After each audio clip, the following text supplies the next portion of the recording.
ಸ್ನೇಹಿತರೆ, ಮೀಡಿಯಾ ಮಾಸ್ಟರ್ಸ್ಗೆ ಸ್ವಾಗತ ಸುಸ್ವಾಗತ.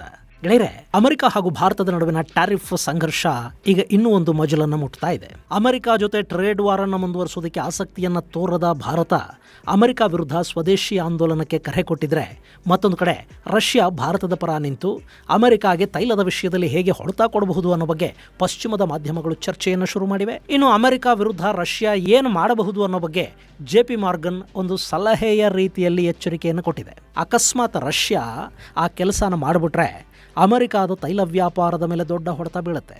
ಜಾಗತಿಕವಾಗಿ ತೈಲ ಬೆಲೆ ಏರಿಕೆಗೆ ಅದು ಕಾರಣ ಆಗುತ್ತೆ. ಅಷ್ಟೇ ಅಲ್ಲ, ಅಮೆರಿಕಾದ ಒಳಗೆ ಗ್ಯಾಸ್ ಬೆಲೆ ಏರಿಕೆಗೆ ಮತ್ತು ಅಮೆರಿಕ ಜನರ ಜೇಬಿನ ಮೇಲೆ ಬರೆ ಬೀಳೋದಕ್ಕೆ ಕೂಡ ರಷ್ಯಾದ ಅದೊಂದು ನಿರ್ಧಾರ ಕಾರಣ ಆಗುತ್ತೆ. ಹಾಗಾದ್ರಲ್ಲಿ ರಷ್ಯಾ ಹೆಸರಲ್ಲಿ JP ಮಾರ್ಗನ್ನ ವಿಶ್ಲೇಷಕರು ಅಮೆರಿಕಾಗೆ ಕೊಡ್ತಾ ಇರೋ ಎಚ್ಚರಿಕೆ ಏನು? ಭಾರತದ ಸ್ವದೇಶಿ ಕರೆ ಅಮೆರಿಕಾದ ಮುಖದ ಮೇಲೆ ಹೇಗೆ ಹೊಡೆತ ಕೊಡ್ತಾ ಇದೆ ಅನ್ನೋದ್ರ ಬಗ್ಗೆ ಒಂದಷ್ಟು ಮಾಹಿತಿಯನ್ನ ನಾವಿಲ್ಲಿ ನೋಡೋಣ. ನಿಮ್ಮಲ್ಲಿ ಸಾಕಷ್ಟು ಜನ ಯೂಟ್ಯೂಬ್ ಚಾನಲ್ಗಳನ್ನ ಮಾಡಬೇಕು ಅಂದ್ಕೊಂಡಿರ್ತೀರಿ, ಮತ್ತೆ ಕೆಲವರು ಈಗಾಗಲೇ ಚಾನಲ್ಗಳನ್ನ ಮಾಡಿರ್ತೀರಿ. ಆದ್ರೆ ಅವುಗಳನ್ನ ಹೇಗೆ ಮುಂದುವರಿಸಬೇಕು ಅನ್ನೋ ಚಿಂತೆಯಲ್ಲಿರ್ತೀರಿ. ನಿಮಗಾಗಿನೇ ನಾವು ಆಫ್ಲೈನ್ ಯೂಟ್ಯೂಬ್ ತರಬೇತಿ ಕಾರ್ಯಕ್ರಮವನ್ನ ಆಯೋಜಿಸ್ತಾ ಇದ್ದೀವಿ. ಅದರಲ್ಲಿ script writing, voice, camera, video editing, channel optimisation, artificial intelligence ನ ಬಳಕೆ, ಮಾನಿಟೈಸೇಷನ್, ಸೈಬರ್ ಸೆಕ್ಯೂರಿಟಿ, ಹೀಗೆ ನಾನಾ ವಿಷಯಗಳನ್ನ ನೀವು ಕಲಿಯೋದಕ್ಕೆ, ಅರ್ಥ ಮಾಡ್ಕೊಳ್ಳೋದಕ್ಕೆ ಸಾಧ್ಯ ಆಗುತ್ತೆ. ಆಗಸ್ಟ್ 15ರಿಂದ 3 ದಿನಗಳ ಕಾಲ ಆಫ್ಲೈನ್ ಕ್ಲಾಸುಗಳನ್ನು ಆಯೋಜಿಸಲಾಗಿದೆ. ಹೆಚ್ಚಿನ ಮಾಹಿತಿಗಾಗಿ 991373799459 9972379459 ಸಂಖ್ಯೆಗೆ ಸಂಪರ್ಕಿಸಿ.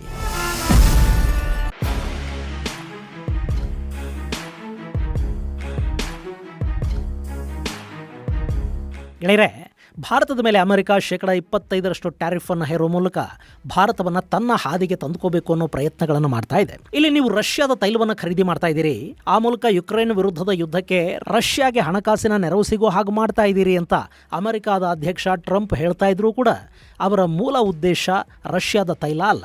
ಬದಲಿಗೆ ಅಮೆರಿಕ ಜೊತೆ ಭಾರತ ಮಾಡಿಕೊಳ್ಳಬೇಕಿರುವ ವ್ಯಾಪಾರ ಒಪ್ಪಂದದ ಒಳಗೆ ಕೃಷಿ ಮತ್ತು ಡೈರಿ ಕ್ಷೇತ್ರಗಳನ್ನು ಸೇರಿಸಬೇಕು ಅನ್ನೋದು. ಅದನ್ನು ಮಾಡಿಬಿಟ್ರೆ ಭಾರತದ ರೈತರ ಪರಿಸ್ಥಿತಿ ಏನಾಗುತ್ತೆ ಅನ್ನೋದನ್ನ ಹಿಂದಿನ ವಿಡಿಯೋದಲ್ಲಿ ವಿವರವಾಗಿ ಹೇಳಿದ್ದೀನಿ. ಅಮೆರಿಕಾದ ಕುಲಾಂತರ ತಳಿಯ ಬೀಜಗಳು ನಮ್ಮಲ್ಲಿಗೆ ಬಂದ್ರೆ ಬೀಜದ ಮೇಲಿನ ಹಕ್ಕನ್ನು ನಮ್ಮ ರೈತರು ಕಳ್ಕೋತಾರೆ. ಅಮೆರಿಕಾದ್ದೇ ಬೀಜ, ಅಮೆರಿಕಾದ್ದೇ ಔಷಧಗಳನ್ನು ನಾವು ಬಳಸಬೇಕಾಗತ್ತೆ. ಆ ಮೂಲಕ ಕೃಷಿ ಅನ್ನೋದು ಅಮೆರಿಕಾದ ಗುಲಾಮಗಿರಿಗೆ ಒಳಗಾಗತ್ತೆ.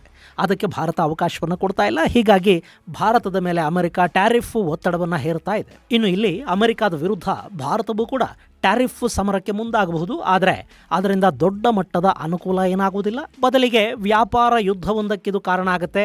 ದೀರ್ಘಕಾಲದಲ್ಲಿ ಸಂಬಂಧಗಳು ಹಾಳಾಗೋದಕ್ಕೆ ಅವಕಾಶವನ್ನು ಮಾಡಿಕೊಡುತ್ತೆ. ಅದರ ಬದಲು ವಿಶ್ವ ವ್ಯಾಪಾರ ಸಂಸ್ಥೆಯಲ್ಲಿ ಭಾರತ ಈ ಬಗ್ಗೆ ಪ್ರಕರಣವನ್ನು ದಾಖಲು ಮಾಡಿ ಹೋರಾಟ ಮಾಡೋ ಬಗ್ಗೆ ಯೋಚಿಸ್ತಾ ಇದೆ. ಅಷ್ಟೇ ಅಲ್ಲ, ಈ ಸಮಸ್ಯೆಗೊಂದು ಶಾಶ್ವತ ಪರಿಹಾರವನ್ನು ಕಂಡುಹಿಡಿಯೋ ನಿಟ್ಟಲ್ಲಿ ಭಾರತದ ಪ್ರಧಾನಿ ನರೇಂದ್ರ ಮೋದಿ ಸ್ವದೇಶಿ ಆಂದೋಲನಕ್ಕೆ ಮತ್ತೆ ಕರೆ ಕೊಟ್ಟಿದ್ದಾರೆ.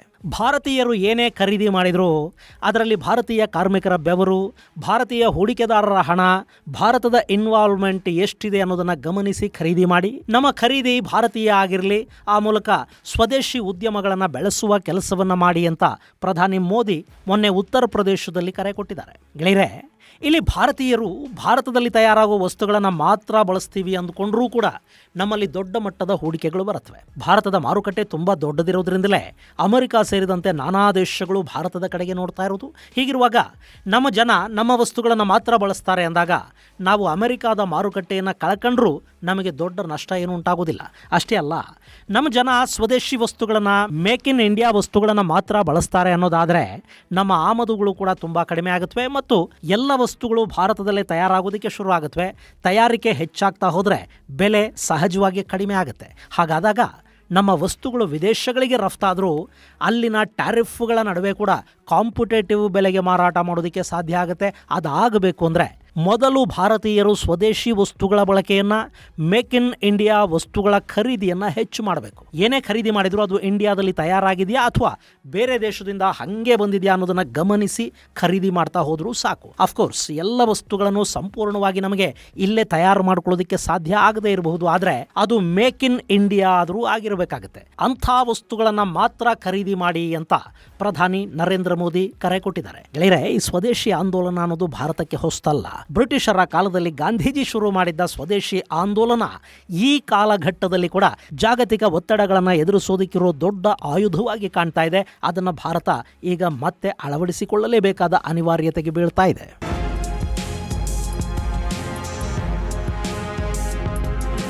ಇನ್ನು ಇದೇ ಸಂದರ್ಭದಲ್ಲಿ ರಷ್ಯಾದ ತೈಲ ಖರೀದಿಯನ್ನು ನಿಲ್ಲಿಸಿ ಅನ್ನೋ ಅಮೆರಿಕದ ಒತ್ತಡ ಇದೆಯಲ್ಲ, ಅದು ರಷ್ಯಾ ಅಮೆರಿಕದ ವಿರುದ್ಧ ಕೆರಳೋ ಹಾಗೆ ಮಾಡ್ತಾ ಇದೆ. ಇವತ್ತು ರಷ್ಯಾದ ತೈಲವನ್ನು ಅತಿ ಹೆಚ್ಚು ಖರೀದಿ ಮಾಡ್ತಾ ಇರೋ ಎರಡು ದೇಶಗಳು ಅಂದರೆ ಒಂದು ಚೈನಾ, ಇನ್ನೊಂದು ಭಾರತ. ಇಲ್ಲಿ ಚೈನಾದ ಮೇಲೆ ಅಮೆರಿಕ ಒತ್ತಡ ಹೇರೋದಕ್ಕೆ ಸಾಧ್ಯ ಆಗ್ತಾ ಇಲ್ಲ. ಯಾಕೆಂದರೆ ಚೈನಾ ಅಮೆರಿಕದ ಮಾತನ್ನು ಕೇಳೋದಿಲ್ಲ. ಎರಡನೆಯದು, ಚೈನಾ ರೇರ್ ಅರ್ತ್ ಮೆಟೀರಿಯಲ್ ಮೇಲೆ ಏಕಸ್ವಾಮ್ಯವನ್ನು ಹೊಂದಿದೆ. ಅವರು ಆ ಖನಿಜ ಸರಬರಾಜನ್ನು ನಿಲ್ಲಿಸಿದರೆ ಅಮೆರಿಕದ ಟೆಕ್ ಇಂಡಸ್ಟ್ರಿ ಸ್ತಬ್ಧಗೊಂಡು ಬಿಡುತ್ತೆ. ಸೊ ಸದ್ಯಕ್ಕೆ ಚೈನಾನ ಕೆಣಕೋ ಧೈರ್ಯವನ್ನು ಟ್ರಂಪ್ ಮಾಡೋದಿಲ್ಲ. ಆದರೆ ಭಾರತದ ಮೇಲೆ ಒತ್ತಡ ಹೇರಿ ರಷ್ಯಾದ ತೈಲ ವ್ಯಾಪಾರ ನಿಲ್ಲಿಸೋ ಪ್ರಯತ್ನವನ್ನು ಅಮೆರಿಕ ಮುಂದುವರಿಸುತ್ತೆ. ಇಂಥ ಸಂದರ್ಭದಲ್ಲಿ ರಷ್ಯಾ ಭಾರತದ ಪರ ನಿಲ್ಲಲಿದೆ ಅನ್ನೋದು JP ಮಾರ್ಗನ್ ವಿಶ್ಲೇಷಕರು ವ್ಯಕ್ತಪಡಿಸ್ತಾ ಇರೋ ಅಭಿಪ್ರಾಯ. ಇಲ್ಲಿ ರಷ್ಯಾದ ತೈಲ ಖರೀದಿಯನ್ನು ಭಾರತ ನಿಲ್ಲಿಸಿಬಿಡ್ತು ಅಂತ ಇಟ್ಕೊಳ್ಳಿ. ಭಾರತಕ್ಕೆ ಪ್ರತಿ ವರ್ಷ ಸುಮಾರು $11 ಬಿಲಿಯನ್ ನಷ್ಟ ಉಂಟಾಗುತ್ತೆ. ಹಾಗೆ ರಷ್ಯಾಗೆ ಸುಮಾರು 40ರಿಂದ 45 ಬಿಲಿಯನ್ ಡಾಲರ್ಗಳಷ್ಟು ವ್ಯಾಪಾರ ನಿಂತು ಹೋಗುತ್ತೆ. ಅಂದ್ರೆ ಅಷ್ಟು ಮಟ್ಟಿಗಿನ ನಷ್ಟವನ್ನು ರಷ್ಯಾ ಅನುಭವಿಸಬೇಕಾಗತ್ತೆ. ಇಲ್ಲಿ ಭಾರತಕ್ಕೆ ಪರ್ಯಾಯವಾಗಿ ಈಜಿಪ್ಟ್ಗೆ, ಇಂಡೋನೇಷ್ಯಾಗೆ, ವಿಯೆಟ್ನಾಂ, ಮಲೇಷಿಯಾ ಮುಂತಾದ ದೇಶಗಳಿಗೆ ರಷ್ಯಾ ತೈಲವನ್ನು ಮಾರಾಟ ಮಾಡಬಹುದು. ಆದರೂ ಅದು ಭಾರತ ಖರೀದಿ ಮಾಡ್ತಾ ಇರೋಷ್ಟು ಪ್ರಮಾಣದ ತೈಲ ಆಗೋದಿಲ್ಲ. ಸೊ ಇಲ್ಲಿ ರಷ್ಯಾ ವ್ಯಾಪಾರ ನಷ್ಟಕ್ಕೆ ತುತ್ತಾಗುತ್ತೆ. ಹಾಗೇನಾದರೂ ಆದರೆ ರಷ್ಯಾ ಅಮೆರಿಕದ ವಿರುದ್ಧ ಪ್ರತೀಕಾರಕ್ಕೆ ಕೂಡ ಮುಂದಾಗತ್ತೆ ಅನ್ನೋದು JP ಮಾರ್ಗನ್ ಹೇಳ್ತಾ ಇರೋ ಮಾತು. ಅದಕ್ಕಾಗಿ ರಷ್ಯಾ ಬೇರೆ ಏನು ಮಾಡಬೇಕಾಗೋದಿಲ್ಲ, ತೈಲಕ್ಕಾಗಿ ತೈಲ ಅನ್ನೋ ನಿರ್ಧಾರಕ್ಕೆ ಬಂದುಬಿಟ್ರೆ ಸಾಕು. ರಷ್ಯಾ CPCಯನ್ನು ನಿಲ್ಲಿಸಿಬಿಟ್ರೆ ಅಮೆರಿಕ ವಿಲ್ಲ ಒದ್ದಾಡಬೇಕಾಗತ್ತೆ ಅಂತ ಆ ವಿಶ್ಲೇಷಕರು ಹೇಳ್ತಾ ಇದ್ದಾರೆ. ಹಾಗಾದರೆ CPC ಅಂದರೆ ಏನು ಗೆಳೆಯರೆ? CPC Caspian pipeline consortium. ಇದು ಕಜಕಿಸ್ತಾನದ ತೆಂಗಿಜ್ ತೈಲ ಕ್ಷೇತ್ರದಿಂದ ಶುರುವಾಗಿ ಕ್ಯಾಸ್ಪಿಯನ್ ಸಮುದ್ರದ ಮೂಲಕ ಹಾದು ಕಪ್ಪು ಸಮುದ್ರದ ನೆವರೋಸಿಯಸ್ಕ್ಗೆ ತೈಲವನ್ನು ಸಾಗಿಸುವ ಪ್ರಮುಖ ಪೈಪ್ಲೈನ್. ಈ ಪೈಪ್ಲೈನ್ ಮೂಲಕ ಪ್ರತಿನಿತ್ಯ ಸುಮಾರು 13 ಲಕ್ಷ ಮಿಲಿಯನ್ ಬ್ಯಾರೆಲ್ಗಳಷ್ಟು ಕಜಕಿಸ್ತಾನದ ತೈಲ ಸರಬರಾಜಾಗುತ್ತೆ. ಇನ್ನು ಈ CPCಯಲ್ಲಿ ಅಮೆರಿಕದ ತೈಲ ಕಂಪನಿಗಳಾದ ಶೆವ್ರಾನ್ 15% ಶೇರನ್ನು ಹೊಂದಿದೆ. ಎಕ್ಸಾನ್ ಮೊಬೈಲ್ 7.5% ಶೇರನ್ನು ಹೊಂದಿದೆ. ಇದರಲ್ಲಿ ಶೆಲ್ ಕಂಪನಿಯ ಶೇರುಗಳಿವೆ. ಬ್ರಿಟನ್ ಮೂಲದ ಬ್ರಿಟಿಷ್ ಪೆಟ್ರೋಲಿಯಂ ಕೂಡ ಒಂದಷ್ಟು ಶೇರುಗಳನ್ನು ಇಲ್ಲಿ ಹೊಂದಿದೆ ಮತ್ತು ಇದರ ನಿರ್ವಹಣೆಯನ್ನ ಕೂಡ ಅಮೆರಿಕ ಹಾಗೂ ಬ್ರಿಟಿಷ್ ಕಂಪನಿಗಳೇ ಮಾಡ್ತಾ ಇವೆ. ಇಲ್ಲಿ ಅಮೆರಿಕ ಹಾಗೂ ಬ್ರಿಟನ್ ಕಂಪನಿಗಳು ತಾವು ಕಜಕಿಸ್ತಾನದಲ್ಲಿ ಖರೀದಿ ಮಾಡಿದ ತೈಲವನ್ನು ಈ ಪೈಪ್ಲೈನ್ ಮೂಲಕ ತಗೊಂಡು ಹೋಗೋ ಕೆಲಸವನ್ನು ಮಾತ್ರ ಮಾಡ್ತಾ ಇಲ್ಲ. ಬದಲಿಗೆ ತೆಂಗಿಜ್, ಕರಚಗಾನಕ್ ಮತ್ತು ಕಶಗನ್ ಕ್ಷೇತ್ರಗಳಲ್ಲಿ ತೈಲವನ್ನು ಹೊರತೆಗಿತಾ ಇರೋದು ಕೂಡ ಇದೇ ಕಂಪನಿಗಳು. ಅಲ್ಲಿ ಹೊರತೆಗೆದ ಈ ತೈಲವನ್ನು CPC ಮೂಲಕ ಬ್ರಿಟಿಷ್ ಮತ್ತು ಅಮೆರಿಕ ಕಂಪನಿಗಳು ಕಪ್ಪು ಸಮುದ್ರದವರೆಗೆ ತಗೊಂಡು ಹೋಗಿ ಅಲ್ಲಿಂದ ತಮ್ಮ ದೇಶಗಳಿಗೆ ಸಾಗಾಟ ಮಾಡಿಕೊಳ್ಳುತ್ತವೆ. ಮಜಾ ಅಂದ್ರೆ ಈ ಪೈಪ್ಲೈನ್ ಇದೆಯಲ್ಲ, ಇದು ಅತಿ ಹೆಚ್ಚು ದೂರ ಹಾದು ಹೋಗೋದೆ ರಷ್ಯಾದ ನೆಲದಲ್ಲಿ. ಅಕಸ್ಮಾತ್ ರಷ್ಯಾ ಏನಾದರೂ ಈ CPC ಪೈಪ್ಲೈನ್ ಮಾರ್ಗವನ್ನು ಮುಚ್ಚಿಬಿಟ್ರೆ ಅಮೆರಿಕಾದ ಕಂಪನಿಗಳಿಗೆ ಪ್ರತಿನಿತ್ಯ 13 ಲಕ್ಷ ಬ್ಯಾರೆಲ್ನಷ್ಟು ತೈಲ ನಿಂತು ಹೋಗುತ್ತೆ. ಇಲ್ಲಿ ಈ CPCಯಲ್ಲಿ ರಷ್ಯಾದ ಟ್ರಾನ್ಸ್ನೆಫ್ಟ್ನ 31% ಶೇರುಗಳು ಇವೆ. ಹೀಗಾಗಿ ಅಮೆರಿಕ ವಿರುದ್ಧದ ತೈಲ ಪ್ರತೀಕಾರಕ್ಕೆ ರಷ್ಯಾ ಇಳಿದುಬಿಟ್ರೆ ಈ ಮಾರ್ಗವನ್ನು ಸಂಪೂರ್ಣವಾಗಿ ಮುಚ್ಚಿಬಿಡುವ ಸಾಧ್ಯತೆ ಇರುತ್ತೆ. ಅದಕ್ಕೇನು ಪರಿಸರ, ತಾಂತ್ರಿಕ ಕಾರಣಗಳು, ಹೀಗೆ ಯಾವ ಕಾರಣವನ್ನು ಬೇಕಾದರೂ ರಷ್ಯಾ ಕೊಟ್ಕೊಳ್ಳೋದಕ್ಕೆ ಸಾಧ್ಯ ಆಗುತ್ತೆ.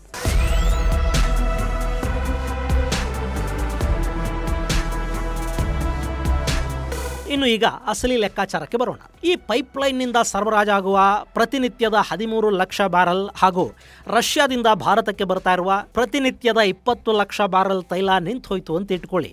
ಜಾಗತಿಕ ತೈಲ ಪೂರೈಕೆಯಲ್ಲಿ ಪ್ರತಿನಿತ್ಯ ಸುಮಾರು 33 ಲಕ್ಷ ಬ್ಯಾರಲ್ಗಳಷ್ಟು ತೈಲ ಕೊರತೆ ಉಂಟಾಗುತ್ತೆ. ಇದು ಜಾಗತಿಕ ಪೂರೈಕೆಯ 4% ಅನ್ನಿಸ್ಕೊಳ್ಳುತ್ತೆ.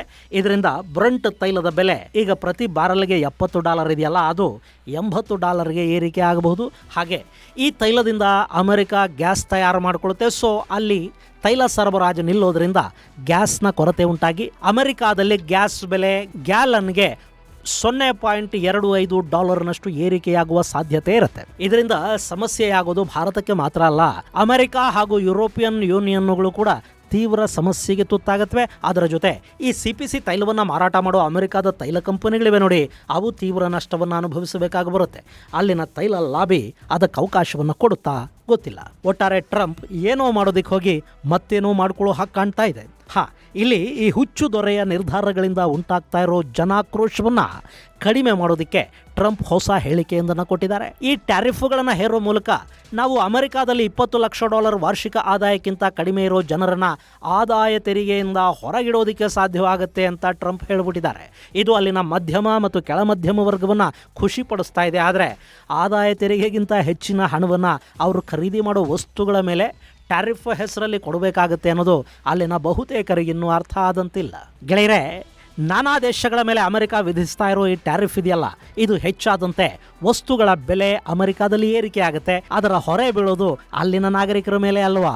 ಇದು ಗೆಳೆಯರೇ ಭಾರತದ ವಿರುದ್ಧ ಅಮೆರಿಕದ ಟ್ಯಾರಿಫ್ಗೆ ರಷ್ಯಾ ಹೇಳಬಹುದಾದ ಪ್ರತೀಕಾರಕ್ಕೆ ಸಂಬಂಧಪಟ್ಟ ಒಂದಷ್ಟು ಮಾಹಿತಿ. ಮುಂದಿನ ಸಂಚಿಕೆಯಲ್ಲಿ ಮತ್ತಷ್ಟು ವಿಶೇಷಗಳ ಜೊತೆ ಮತ್ತೆ ಭೇಟಿಯಾಗೋಣ.